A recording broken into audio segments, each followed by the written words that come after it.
शेतकरी मित्रांनो, हरभरा ज्यांचा 35 ते 40 दिवसांचा झाला आहे, हरभऱ्याला फुलधारणा सुरू झालेली आहे, परंतु हरभऱ्याची वाढ पाहिजे तशी झालेली नाही आहे.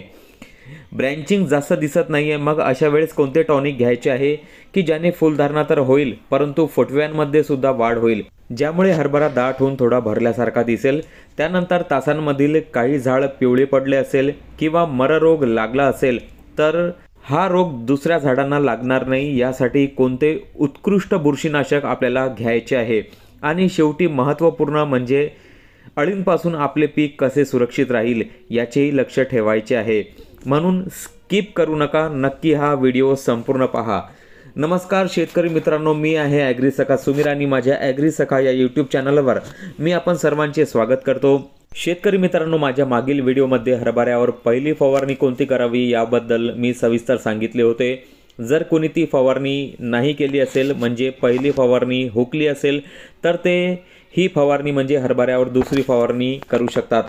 शेतकरी मित्रांनो, सध्या जेही शेतकरी हरभरा पीक घेत आहेत त्यांना खूप मोठा प्रॉब्लेम हा जात आहे की बहुतेक शेतकऱ्यांच्या हरभऱ्याची पाहिजे तशी वाढ झालेली नाही. मग अशा वेळेस आपण कोणते टॉनिक घ्यायला पाहिजे, तर त्यात मी पहिल्या फवारणीत इफ्को कंपनीचे सागरिका सांगितले होते. ज्यांनी पहिल्या फवारणीत सागरिका घेतले असेल त्यांनी सागरिका न घेता PI कंपनीचे बायोविटा हे घेतले तर त्यांना 100% रिझल्ट मिळेल. कारण शेतकरी मित्रांनो, मागच्या वेळेस जो 4-5 दिवस पाऊस पडला होता त्यामुळे आणि त्यानंतर अजून सततच्या ढगाळ वातावरणामुळे हरभऱ्यावर खूप इफेक्ट पडला. सूर्यप्रकाशाच्या अभावामुळे पाहिजे तशी वाढ झाली नाही. त्यामुळे बायोविटा हे अशा वेळेस नक्की कार्य करू शकते. कारण हे सुद्धा सागरिकासारखे समुद्र शेवाळापासून तयार करण्यात आलेले आहे.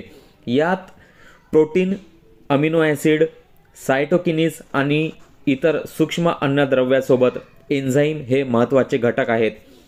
जिथे पाणी खूप साचलेले आहेत, मुळा कमजोर झालेले आहेत, झाड पिवळे पडत आहे, मग अशा वेळेस एन्झाईम हे घटक खूप महत्त्वाचे कार्य करते. पाचन प्रणाली सुधारून झाडाला ताकद देते व विपरीत परिस्थितीत पिकांना उभे ठेवते.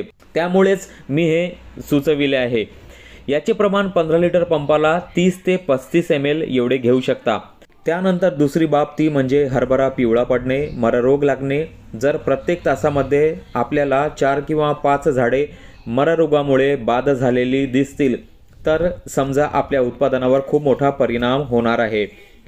कारण यापासून जे आपल्याला उत्पन्न मिळणार होते ते डुबीत समजावे लागेल. म्हणून यासाठी त्वरित एक चांगले बुरशीनाशक आपण कोणते घेऊ, तर यात धानुका कंपनीचे झॅनेट हे तुम्ही घेऊ शकता. याचे वैशिष्ट्य म्हणजे यात रोकोमधील घटक थायफोनेट मिथाइल 38% आणि कासुगामायसिन 2.21% आपल्याला मिळते. आज आपण प्रत्येक रासायनिक बुरशीनाशकांचा वापर करत आहोत परंतु पाहिजे तसा रिझल्ट मिळत नाही आहे.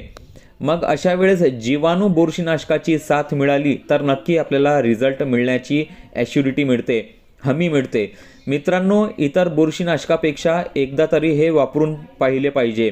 याचे प्रमाण 15 लिटर पंपाला 30 ml एवढे घेऊ शकता. यानंतर मित्रांनो, अजून एक महत्त्वाची गोष्ट ती म्हणजे आपल्या पिकाला शत्रूपासून कसे वाचवू, ती म्हणजे अळी. सध्याचे वातावरण हे अळींसाठी एकदम पोषक असे वातावरण आहे. त्यामुळे अळींचा अटॅक खूप वाढलेला आहे. पहिल्या फवारणीत इमामेक्टिन बेन्झोएट 5% घेतलेला असेल तर आता तुम्ही अदामा कंपनीचे बॅराझाइड नक्की घ्या. यात नोव्हॅल्युरॉन 5.25% प्लस इमामेक्टिन बेन्झोएट 0.9% SC फॉर्म्युल्यात आहे. मित्रांनो, हे एक ब्रॉड स्पेक्ट्रम म्हणजे विविध रोगांवर कार्य करणारे अळीनाशक आहे. शेतकरी मित्रांनो, वांगी आणि भेंडीमध्ये जेव्हा अळी येते तेव्हा बॅराझाइड हे हमखास वापरले जाते.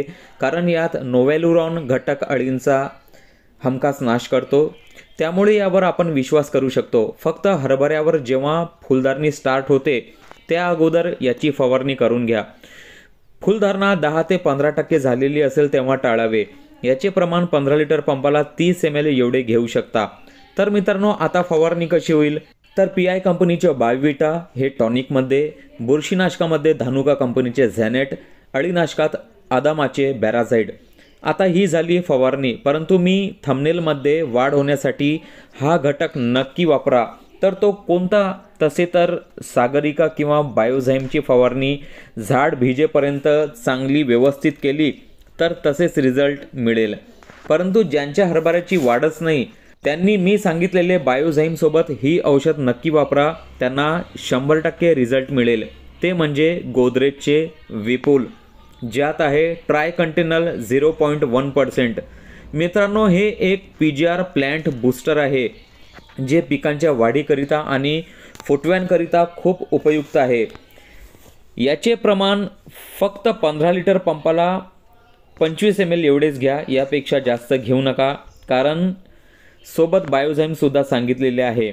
आणि महत्त्वाची अजून एक गोष्ट म्हणजे याला फुलधारणे अगोदरच वापरा, रिझल्ट हमखास येईल. व्हिडिओ आवडल्यास नक्की सबस्क्राईब करा, शेअर करा, लाईक करा. जय जवान जय किसान.